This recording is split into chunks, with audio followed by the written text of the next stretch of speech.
네, 오늘은 창세기 5장 21절에서 24절 본문을 통하여서 나는 하나님과 동행하는 그리스도인인가 라는 제목으로 말씀을 나누려고 합니다. 우리는 살아가면서 많은 사람들과 동행합니다. 직장에서 또한 가정에서 그리고 친구들과 그리고 여러가지 모임, 교회에서도 우리가 공동체의 모임 속에서 사람들과 동행하고 함께 인생을 살아갑니다. 그러나 그 중에서 특별히 더 동행하기를 원하는 어떤 사람들이 있지 않습니까? 마음이 합하고 내 마음을 나누고 그렇게 할 수 있는 그런 사람이 있습니다. 그런 사람하고는 더 많은 시간을 함께 동행하고 싶죠.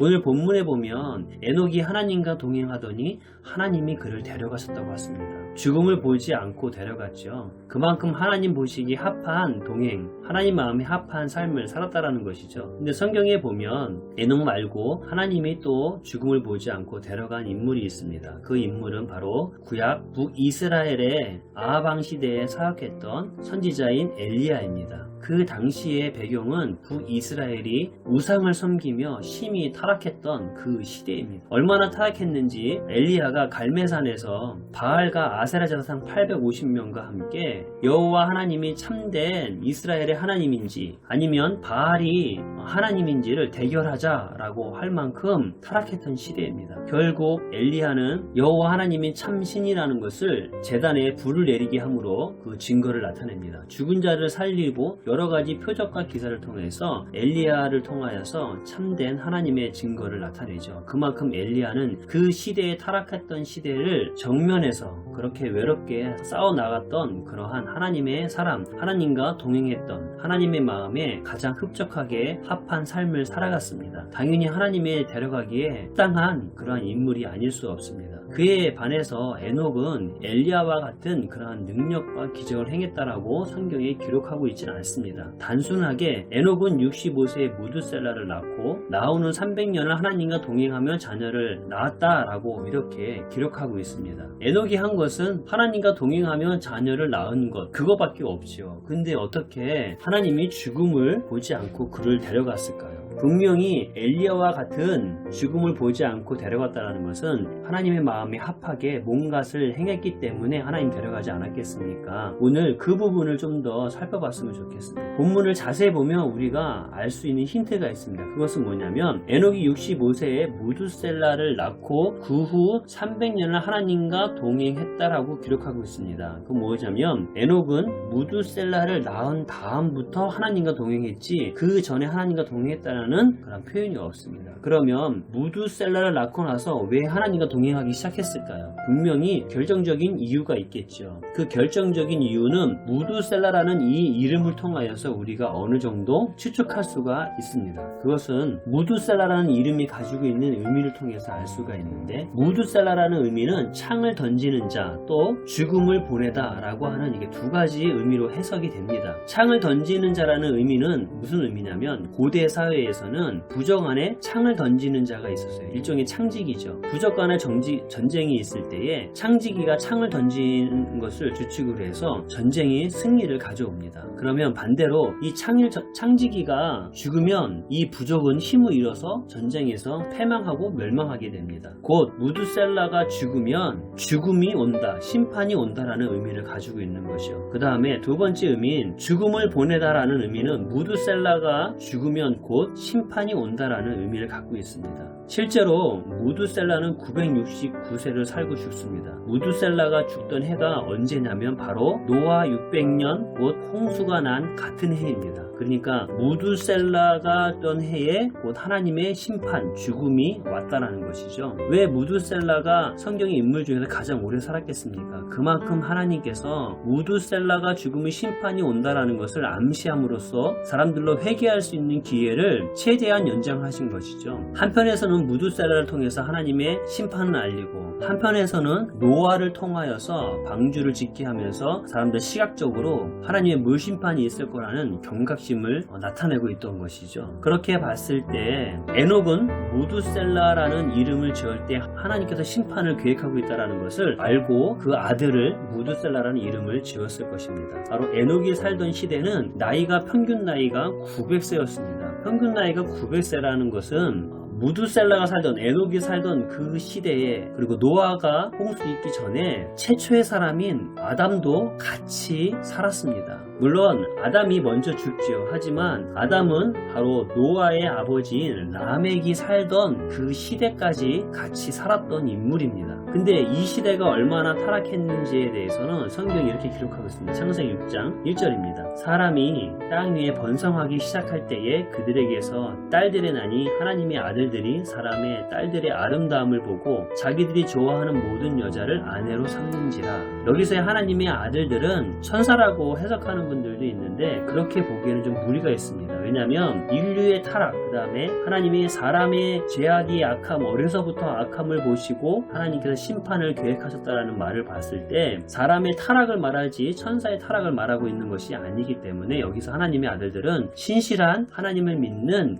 사람들을 하나님의 아들들로 보는 것이 맞습니다. 이 하나님의 신실한 아들들조차도 여자를 자기 보기에 좋은 대로 마음대로 아내를 삼기 시작했습니다. 그러면 여러분 생각해 보십시오. 900년을 살던 그 시대에 아내를 원하는 대로 삼기 시작하면 도대체 한 사람이 아내를 몇 명을 삼았겠습니까? 성경이 기록하지 않았지만 얼마나 많은 사람을 아내로 삼았겠습니까? 그만큼 성적인 타락과 문란이 극치를 달하지 않았겠습니까? 그래서 마태복음 24장 38절 39절에 보면 말세의 징조를 바로 이 노아의 시대를 이렇게 기록하고 있습니다. 홍수 전에 노아가 방주에 들어가던 날까지 사람들이 먹고 마시고 장가들고 시집가고 있으면서 홍수가 나서 그들을 다 멸하기까지 깨닫지 못하였으니 인자의 임함도 이와 같으리라. 이렇게 사람들은 900년을 살면서 아내를 삼고 이 문란한 생활을 먹고 마시면서 그 일에 취하고 있었다라는 것이요. 하나님이 이 인간의 이러한 타락함을 보시고 더 이상 참을 수가 없어서 심판해야겠다라는 마음을 가지고 있었다라는 것이요. 이 시대에 에녹이 그것을 무두셀라를 낳으면서 이제 간파하기 시작한 거죠. 하나님의 은혜로 깨닫게 됐겠죠. 그러면서 하나님과 동행하며 삶을 살아갑니다. 그러면 이렇게 타락한 시대에 하나님과 동행하며 사는 것이 쉬웠겠습니까? 쉽지 않았습니다. 그 시대에 살았던, 좀 뒤에 살았지만 노아에 대해서 성경이 이렇게 기록하고 있습니다.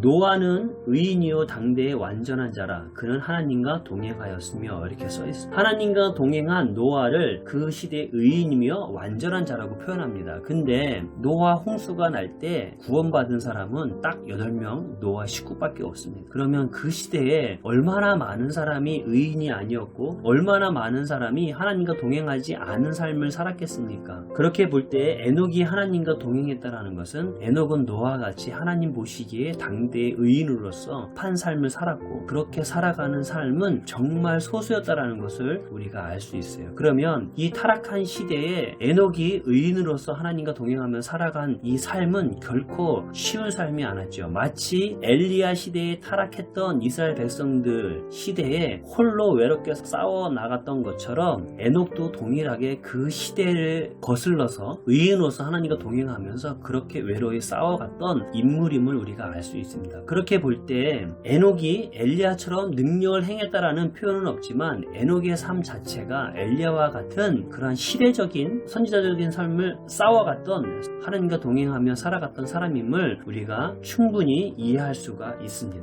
하나님이 에녹을 엘리야처럼 죽음을 보지 않고 데려갈 만한 인물이라는 것을 우리가 이제는 알 수 있지 않습니까? 그러면 오늘날 우리는 점점 말세가 되어가면 되어갈수록 아까 읽어드린 마태복음 24장에 나온 대로 노아 방주의 때와 사람들이 먹고 마시고 장가들고 시집가면서 이 세상의 것들을 목적으로 삼고 살아가는 이 시대의 사람들, 말세에 대해서 바울이 디모데후서 3장에 이렇게 기록하고 있지 않습니까? 사람들이 자기를 사랑하며 돈을 사랑하며 자랑하며 교만하며 비방하며 부모를 거역하며 감사하지 아니하며 거룩하지 아니하며 무정하며 원통함을 풀지 아니하며 모함하며 절제하지 못하며 사나우며 선한 것을 좋아하지 아니하며 배신하며 조급하며 자만하며 쾌락을 사랑하기를 하나님 사랑하는 것보다 더하며 경건의 모양은 있으나 경건의 능력은 부인하니, 이렇게 써 있습니다. 하나님 사랑하는 것보다 쾌락을 더 사랑한다라고 쓰여 있고 경건의 모양은 있으나 경건의 능력은 부인한다라고 써 있습니다. 교회 바깥에 있는 사람들이 점점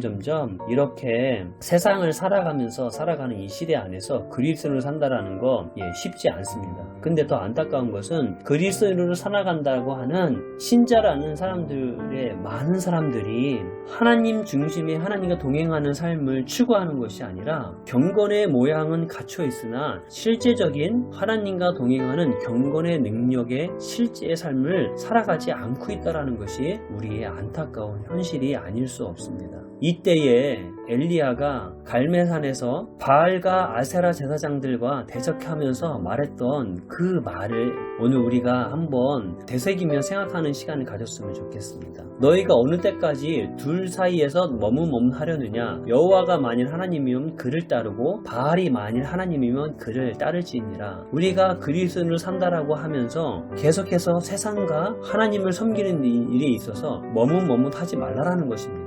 그리고 엘리야가 또 이러한 말을 하죠. 아브라함과 이삭과 이스라엘 하나님 여호와여, 주께서 이스라엘 중에서 하나님이신 것과 내가 주의 종인 것과 주의 말씀대로 이 모든 일을 행하는 것을 오늘 알게 하옵소서 라고 강력하게 표현합니다. 여기에 말씀을 보면 여호와께서 이스라엘 중에서 하나님이신 것과 내가 주의 종인 것과 주의 말씀대로 이 모든 일을 행하는 것을 오늘 알게 하옵소서, 이 세상이 알게 하옵소서 라는 표현이죠. 오늘 우리가 에녹같이 엘리야같이 하나님과 동행함을 목적으로 삼고 추구하는 우리의 삶을 살아가면서 내 주어진 평범한 삶 속에서 하나님, 내가 하나님의 종으로서 하나님과 동행하는 참된 그리스도인으로서 내 살아가는 이 일상의 삶을 통하여서 하나님이 살아계시고 제가 하나님의 사람이라는 것을 나타내 주시옵소서, 이 시대가 알게 하여 주시옵소서 라고 외롭게 외치면서 하나님 앞에 나아가는, 시대를 거슬려 나아가는 그러한 사람들이 되어지기 원하며 그러한 사람들이 교회 안에 더 많아지고 세상 안에서의 삶의 외침들이 더 많아지기를 주님의 이름으로 축복합니다. 오늘 본문을 다시 한번 읽어드리고 엘리야가 싸우면서 말했던 좀 전에 읽어드렸던 말씀을 다시 한번 읽어드리므로